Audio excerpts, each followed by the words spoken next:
Nós vamos abrir a palavra de Deus no Evangelho de Lucas, capítulo 2.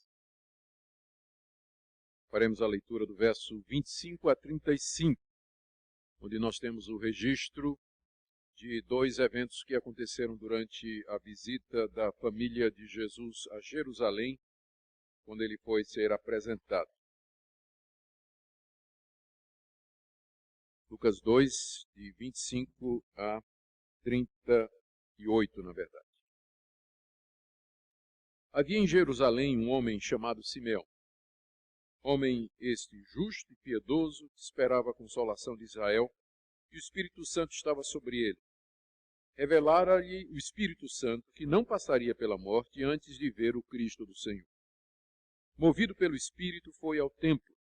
E quando os pais trouxeram o menino Jesus para fazerem com ele o que a lei ordenava, Simeão o tomou nos braços e louvou a Deus, dizendo: Agora, Senhor, podes despedir em paz o teu servo segundo a tua palavra, porque os meus olhos já viram a tua salvação, a qual preparaste diante de todos os povos, luz para a revelação aos gentios e para a glória do teu povo de Israel.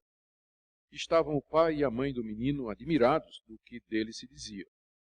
Simeão os abençoou e disse a Maria, mãe do menino: Eis que esse menino está destinado tanto para a ruína como para levantamento de muitos em Israel e para ser alvo de contradição. Também uma espada traspassará a tua própria alma, para que se manifestem os pensamentos de muitos corações. Até aqui a leitura da palavra de Deus. Oremos mais uma vez. Pedimos, nosso Pai, a iluminação do teu bendito Espírito, a compreensão da tua palavra, e que tu apliques esta palavra a cada coração aqui presente, que tu recebas toda a glória, teu povo seja edificado, que seja santificado, orientado por ti mesmo. Pedimos, ó Deus, que ouças a nossa oração. Em nome de Jesus. Amém.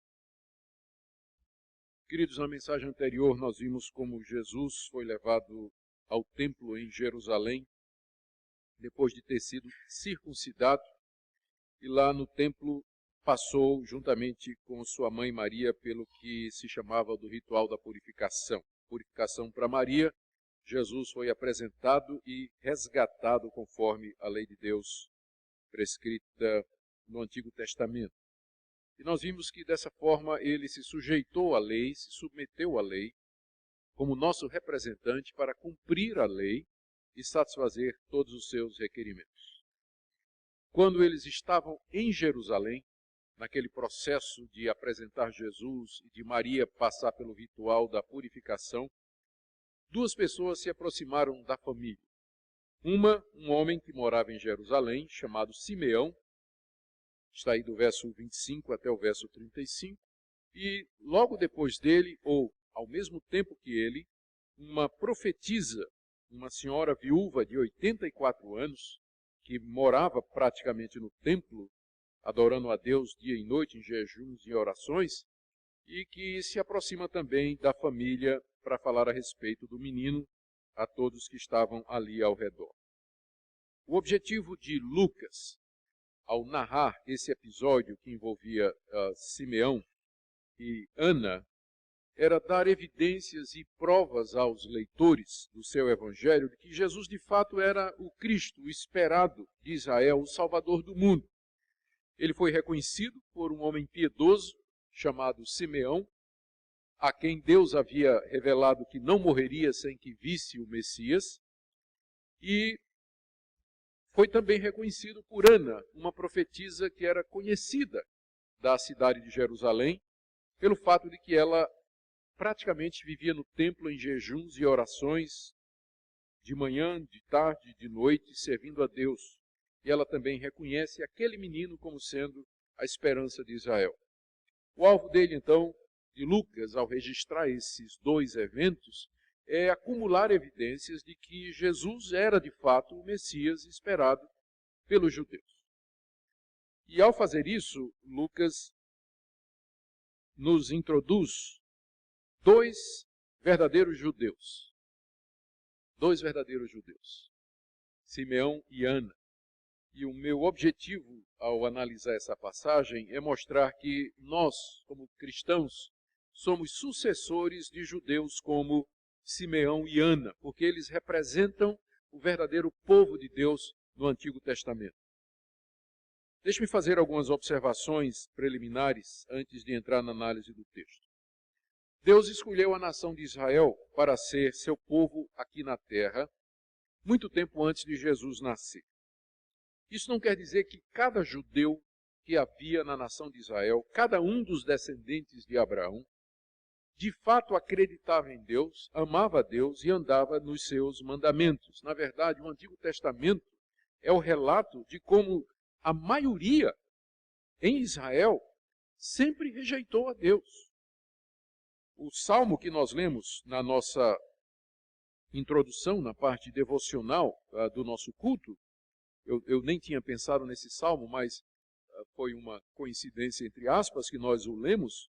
O Salmo 95, que foi lido na liturgia, diz no final: não endureçam o coração, como os vossos pais, que me tentaram, me colocaram à prova, apesar de terem visto as minhas obras. Durante 40 anos estive desgostoso com aquela geração, e eu disse: é um povo de coração transviado, não conhece os meus caminhos, por isso jurei na minha ira, não entrarão no meu descanso.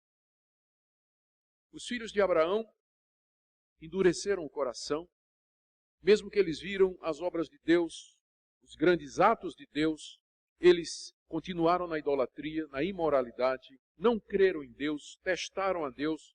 Deus estava tão desgostoso com eles, com aquela geração que saiu do Egito, que Deus disse: nenhum de vocês vai entrar na terra prometida, com exceção de 2 famílias. Depois eles entram na terra prometida e a história é a mesma. Leia o livro de Juízes. Quando se levantava um juiz que amava a Deus, ele trazia o povo para a adoração a Deus. O juiz morria, o povo se desviava, voltava para adorar imagens de escultura, quebrar a lei de Deus, adorar ídolos feitos por suas próprias mãos. Quando chegou o período da monarquia, Deus levantou reis piedosos, como Davi, Josafá, Ezequias, Uzias, que conduziam o povo a adorar a Deus e servir a Deus, mas bastava esse rei morrer e subir um rei que não era tão crente, tão piedoso, e o povo outra vez voltava para a idolatria, para a injustiça, para a opressão, para a ganância, a avareza, a imoralidade, o adultério. Por isso que Deus levantou os profetas. Leiam os profetas, todos eles dizem: esse é um povo de coração duro, um povo que quebra os mandamentos de Deus, que anula a aliança, a ponto de Jeremias dizer: Deus vai fazer uma nova aliança, porque essa está sendo anulada pela dureza do coração desse povo. Então, o fato de que Deus escolheu a nação de Israel não quer dizer que cada israelita era crente, e que cada israelita foi salvo, e que cada israelita cria em Deus e que amava a Deus e fazia a vontade de Deus. Na verdade, o Antigo Testamento fala de um remanescente fiel, de um Israel dentro de Israel, de um grupo dentro de judeus, dentro dos judeus, do povo judeu, que era realmente aquele que temia Deus, que cria em Deus, que amava a Deus, que esperava a realização daquelas promessas, como, por exemplo, Davi, os próprios profetas, Samuel, profeta Daniel, Ana, que era mãe de Samuel. Há vários exemplos no Antigo Testamento daquilo que nós chamaríamos o remanescente fiel, o verdadeiro judeu dentro de Israel. Aquele que de fato amava a Deus e cria em Deus. Não pensemos que só porque eram filhos de Abraão e circuncidados e que nasceram debaixo da lei, que todos eles foram salvos ou foram para os céus. O próprio Jesus disse aos fariseus: não comecem a dizer, sou filho de Abraão, porque Deus pode levantar filhos de Abraão aqui dessas pedras. Então havia um Israel espiritual, o verdadeiro Israel dentro do Israel nação que havia sido chamado por Deus. Quando Jesus veio ao mundo, quando ele nasceu, a nação de Israel estava outra vez longe daquilo que Deus havia revelado. É verdade que eles não adoravam mais outros deuses, porque o desterro, aquele grande castigo que Deus deu para eles com a invasão dos assírios e dos babilônicos, curou Israel de adorar outros ídolos, ou adorar ídolos ou outros deuses. Eles não tinham esse pecado, mas tinham outros. Os escribas haviam introduzido interpretações estranhas da Bíblia e criado mais e mais mandamentos, colocando uma carga pesada sobre o coração do povo, de maneira que aquela religião que Deus havia revelado a Israel através de Moisés, que era uma religião da graça e da misericórdia de Deus, virou algo externo, de observância externa, alguma coisa meritória. O judeu pensava, ou era ensinado, que o judeu era salvo pela guarda dos mandamentos, pela observação da tradição moral. Era uma religião de mérito, legalista. E a esperança escatológica do Messias era eminentemente política e militar.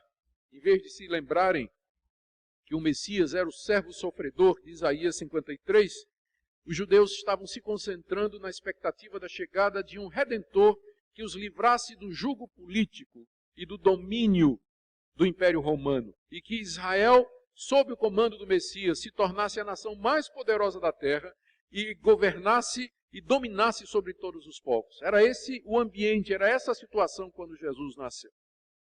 Eram todos os judeus assim? Não.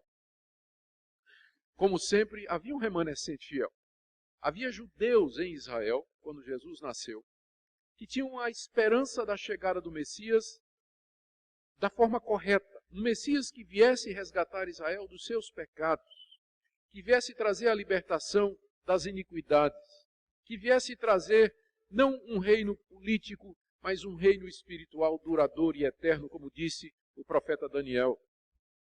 Havia gente assim, como por exemplo Simeão e Ana, que faziam parte desse remanescente fiel, desse grupo dentro da nação de Israel, que conhecia a Deus, conhecia a verdade, amava a Deus, e que sabia que a redenção não era por mérito, mas era mediante o sacrifício do Messias que haveria de vir.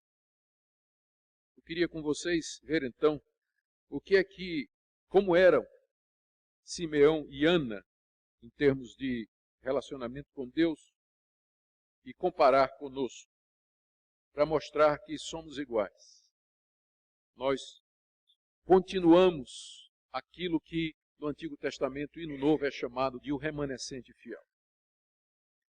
E vamos começar aqui então, ponto número 1, que diz que eles eram de fato crentes.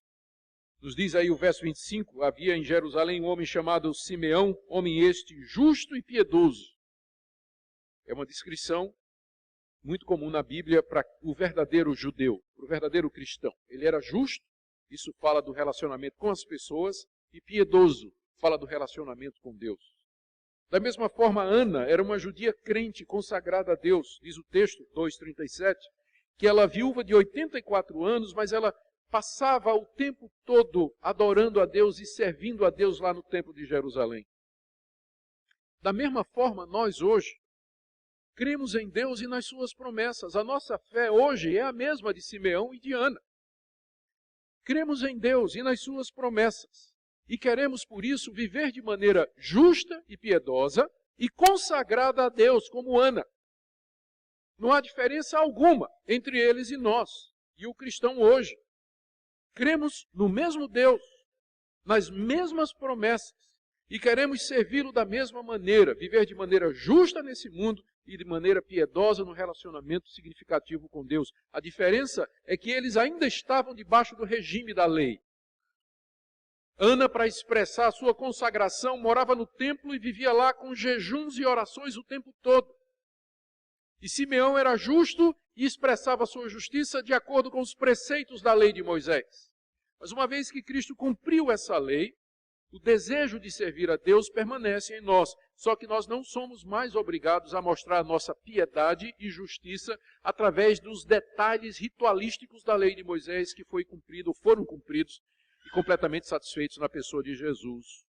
Mas, no fundo, é o mesmo povo, é a mesma fé, o mesmo desejo de viver de maneira justa e piedosa. Segundo ponto, ambos viviam na expectativa da chegada do Messias, como o verdadeiro judeu vivia. Não todos. Muitos judeus estavam preocupados apenas em ganhar dinheiro, viver a sua vida, ou simplesmente obter as bênçãos materiais que eram prometidas no pacto com Israel no Antigo Testamento. Mas o remanescente fiel, o verdadeiro judeu, que compreendia de fato o que Deus havia revelado no Antigo Testamento, ele vivia na expectativa da chegada do Messias. Por exemplo, aqui nos diz, no verso 25, que Simeão esperava a consolação de Israel. Que termo bonito para a vinda do Messias, né? Era aquele que viria consolar Israel, trazer o conforto de Deus ao seu povo. E esse conforto era eminentemente de natureza espiritual e consistia em perdão de pecados, reconciliação, a vida eterna. E nos diz também sobre Ana, o livro de Lucas, no capítulo 2, 38, que ela falava a respeito do menino a todos os que esperavam, como ela, a redenção de Jerusalém. Jerusalém, a capital de Israel, era o símbolo do reino de Deus, da presença de Deus e do povo de Deus, mas ela precisava de redenção. E o judeu verdadeiro esperava o dia em que Jerusalém seria redimida, não dos seus inimigos, os romanos, não dos seus dominadores, os romanos, dos povos vizinhos, mas a redenção dos pecados, a redenção espiritual. Era isso que o verdadeiro judeu aguardava. Ele sabia que este era o pior cativeiro. Viver debaixo do Império Romano não era tão ruim como viver debaixo do império do pecado, das trevas, da condenação. Eles tinham a expectativa da chegada daquele que iria consolar Israel e redimir a Jerusalém. Da mesma forma, nós hoje vivemos na expectativa escatológica do que Deus nos diz a respeito do Messias. Temos o privilégio de ver o cumprimento daquelas profecias e da promessa da chegada da consolação de Israel e da redenção de Jerusalém. Mas nós também vivemos na expectativa do retorno do Filho de Deus a esse mundo. Da mesma forma que eles esperavam a chegada do Messias para redimir Israel, nós esperamos a chegada do Messias, segunda vez, na verdade, para instalar o seu reino de maneira definitiva.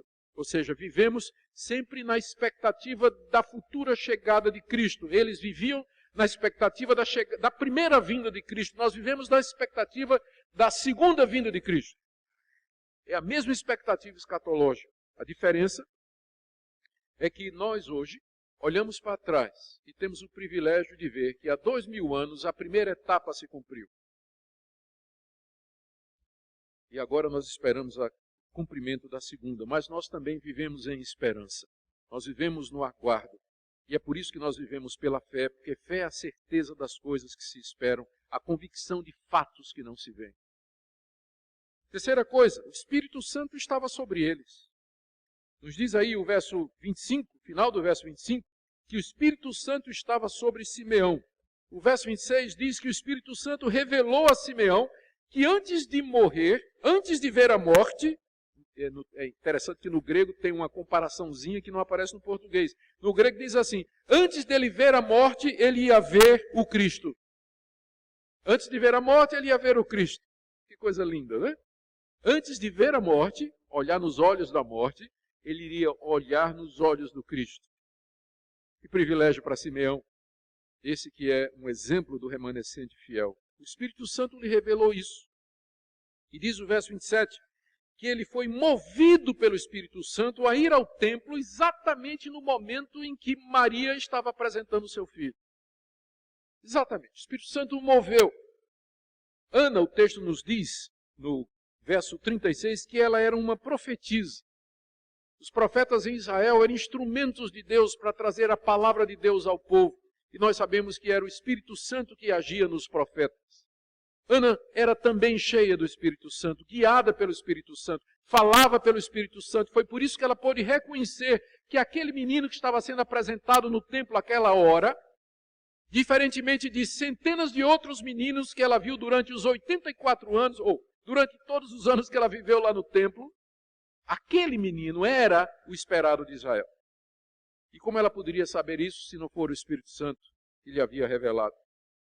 Igualmente nós hoje temos o mesmo Espírito habitando em nós, que nos ilumina, que nos aponta para Cristo. Essa é a tarefa dele, exaltar a Cristo, glorificar a Cristo, da mesma maneira que ele agiu em Simeão e Ana, dizendo, esse menino é o Cristo. Ele age em nós hoje. A diferença é que naquela época, ele agia apontando para o futuro, dizendo, o Cristo está chegando. E mediante revelações diretas e particulares, como estas a Simeão e Ana, conduzia o remanescente fiel a Cristo. Hoje, o mesmo Espírito Santo nos convence que aquele menino é o Cristo e que ele já veio não mediante revelações diretas e particulares, mas mediante aquela revelação escrita e registrada da sua vinda, que é a Bíblia, a palavra de Deus.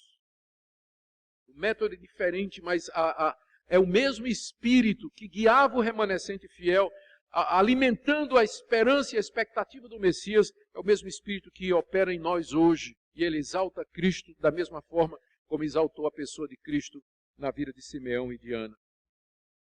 Em quarto lugar, eles reconheceram Jesus como o Messias e creram nele.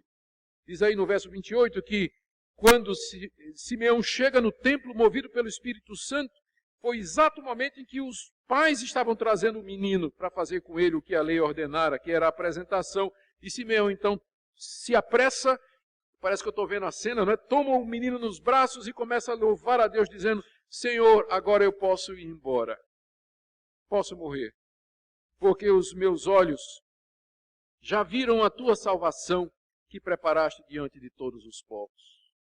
Ele creu no Messias, ele reconheceu o Messias, ele soube que aquela criança era o Messias. E Ana da mesma forma. Nos diz o texto no verso 38, que chegando naquela hora, na hora em que Simeão estava falando, ela dava graças a Deus, como quem diz assim: Senhor, louvado seja o teu nome, porque eu estou vendo a tua promessa se cumprir. Quem é essa criança senão aquele que é a redenção de Israel? Nós não sabemos em que momento exato isso tudo aconteceu no templo, mas havia um pequeno grupo ao redor, a ponto de dizer o texto no verso 38, que ela falava do menino a todos os que esperavam a redenção de Jerusalém. Quem eram esses todos? Talvez a apresentação de Jesus tenha sido numa daquelas 3 horas de oração que havia no templo, em que o templo ficava cheio de gente. E ali Ana começa a profetizar e a dizer: essa criança que está sendo apresentada aqui, ela é a redenção de Jerusalém. Ela é aquela que nós estávamos esperando, é o Messias, o Salvador de Israel. Ou seja, eles viram e creram em Jesus como sendo o Messias. O que é um cristão? Se não exatamente isso. Um cristão, por definição, é aquele que reconhece que Jesus de Nazaré é o Cristo, Filho do Deus vivo. E que não há outro Salvador a não ser Ele. Que Ele é o cumprimento das promessas feitas por Deus.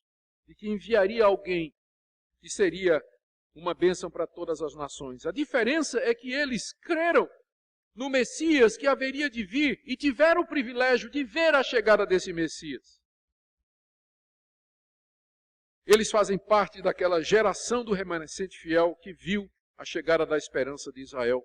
Mas é a mesma fé no mesmo Salvador. Eles criam no Messias que haveria de vir e nós cremos no Messias que já veio. É a mesma fé.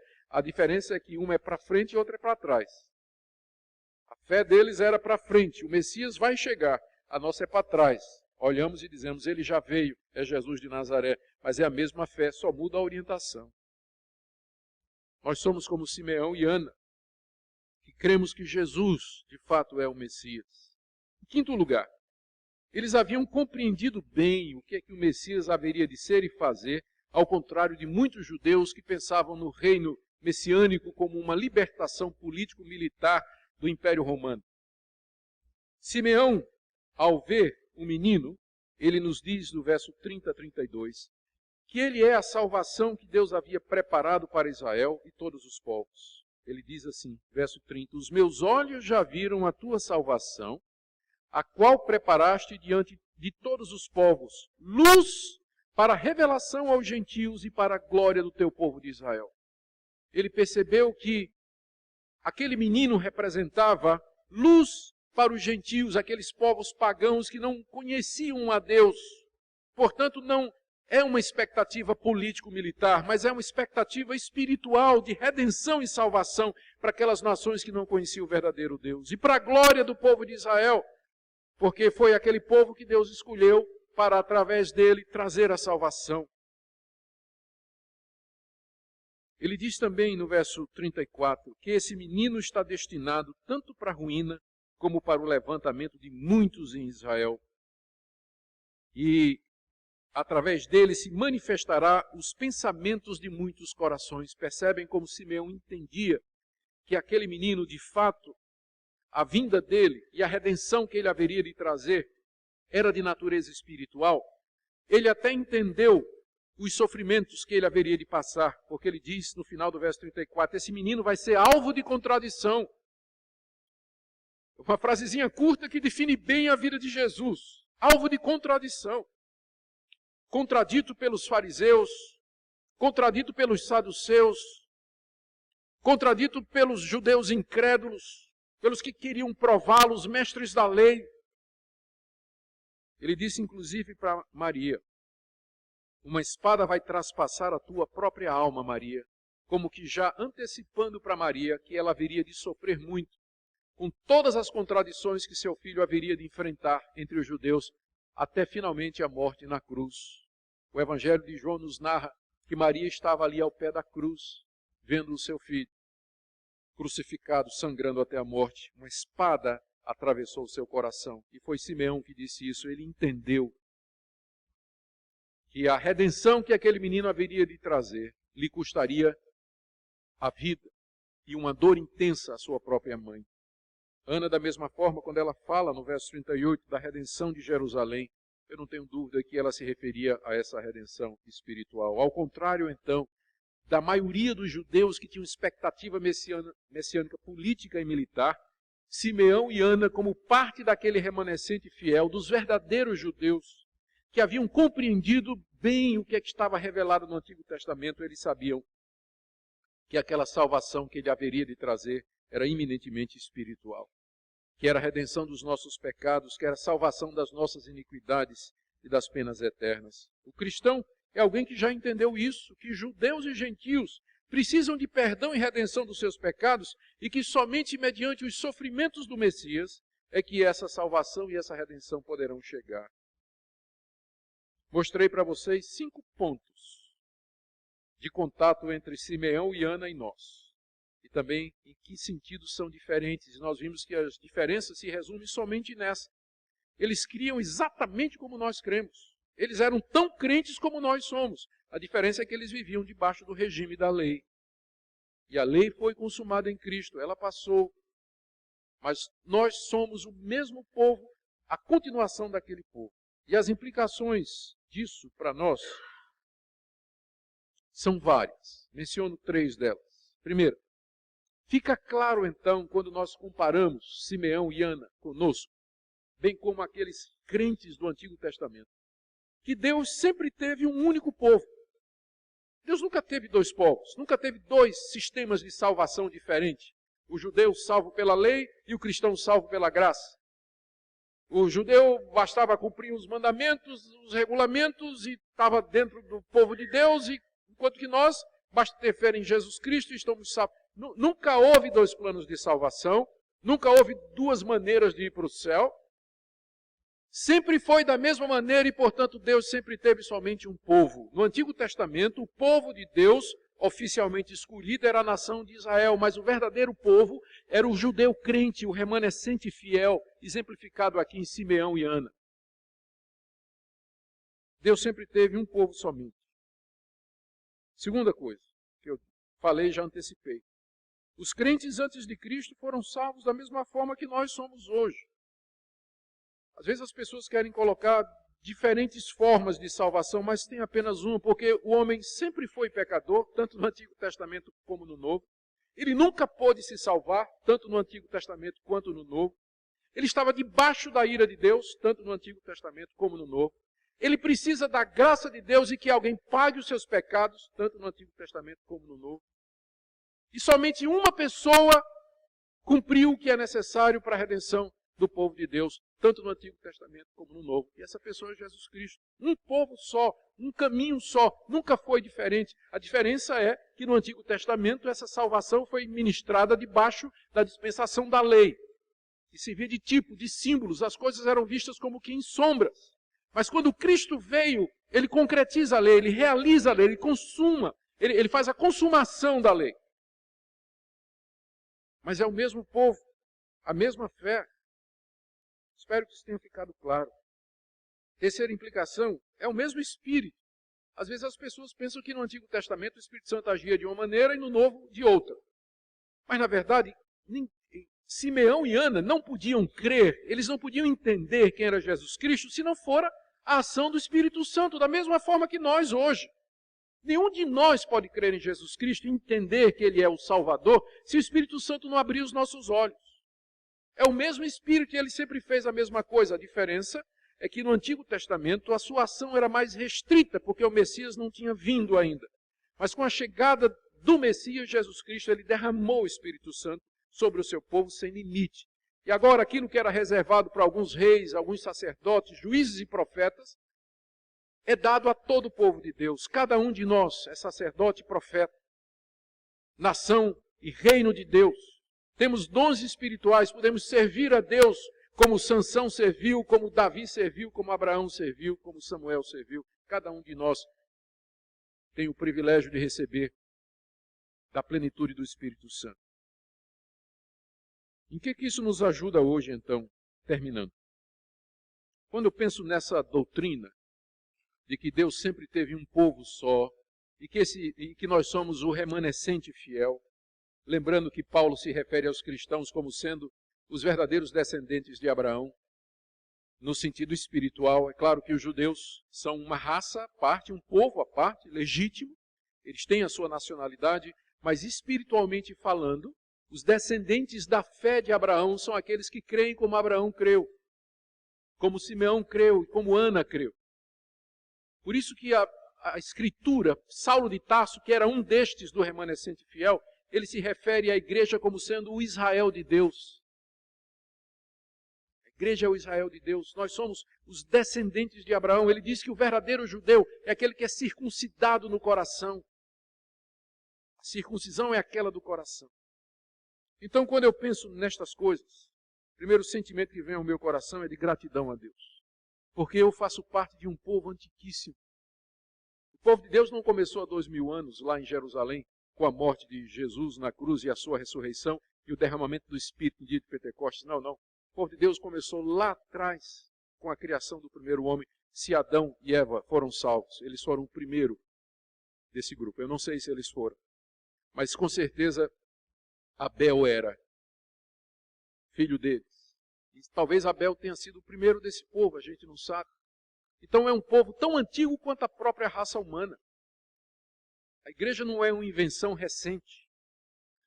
Alguma coisa que aconteceu há pouco tempo, relativamente falando, mas ela é tão antiga quanto a humanidade. Deus sempre teve um povo para si, sempre teve adoradores, sempre teve gente que creu nele e esperou o cumprimento das suas promessas, como nós fazemos hoje. Isso enche o nosso coração de gratidão pelo privilégio de pertencer a esse povo. O segundo sentimento que enche meu coração quando eu penso nisso é um sentimento de humildade e até de humilhação mesmo. Houve milhões antes de mim, e eu não sei se haverá milhões depois de mim. Nós fazemos parte de um povo muito antigo, gente que passou pelos mesmos desafios, pelos mesmos questionamentos, que sofreu, inclusive, muito mais do que eu e de que você. Às vezes nós pensamos que somos a última Coca-Cola no deserto, né? Não somos. Houve gente melhor do que nós, muito melhor do que nós no passado, que conheceu a Deus muito mais do que eu e que você. E que se deu a Deus muito mais do que eu e de você. E vai haver mais, a não ser que o Senhor Jesus volte daqui a pouco. Haverão outros.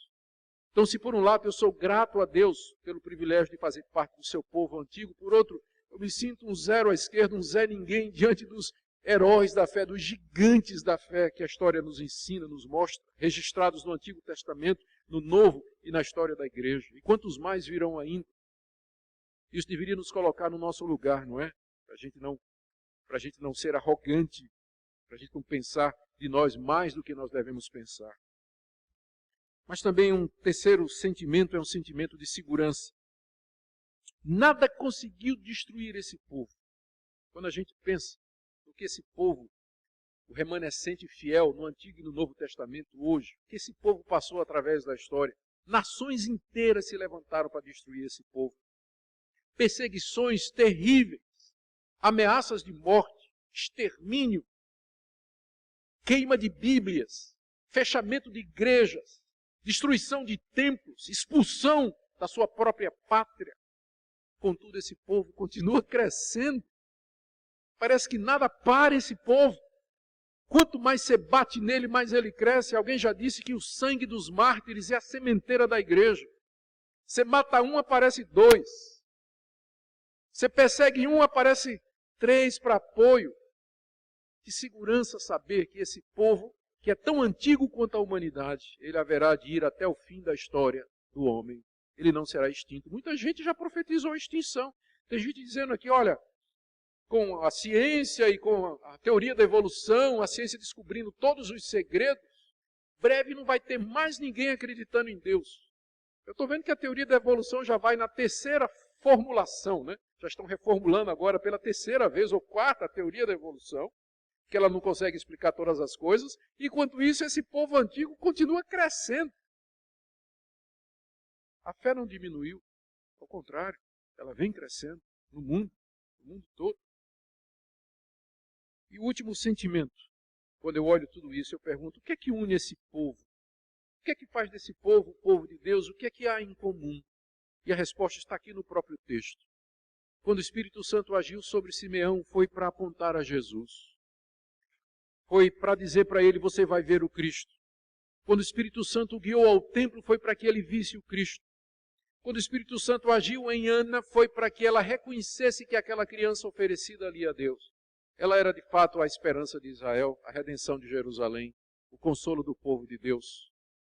O que nos faz um, através dos milênios que nós existimos, é a pessoa do Messias. Ele é o centro, porque ele é o salvador desse povo, ele é o cabeça desse povo. Ele é aquele em quem tudo subsiste. Ele é o esperado das nações, é o profetizado pelos antigos profetas de Israel. É aquele que foi antecipado na lei, que foi registrado pelos apóstolos, pregado no mundo. É ele que une esse povo. E é ele que dá o nome a esse povo, cristãos. É isso que nós somos. Você faz parte desse povo? Você crê que Jesus é o Filho de Deus, Salvador do mundo? Hoje à noite você pode crer. Hoje à noite você pode professar essa fé. Hoje à noite você pode dizer, sim, Deus, eu creio, eu quero esse privilégio de participar desse povo antigo, fazer parte desse povo que o Senhor levantou desde a fundação do mundo e a criação da humanidade. Povo que vai permanecer e com quem Deus haverá de viver para a sua glória, eternidade afora e para a nossa alegria. Que Ele nos abençoe. Amém. Ó Deus, aplica a Tua palavra aos corações, de que nós possamos nos regozijar mais e mais na pessoa do Teu Filho. E agora, quando vamos celebrar a ceia, de que ela tenha um sentido especial para nós nessa noite. Sejamos alimentados verdadeiramente por amor do Teu nome. Amém.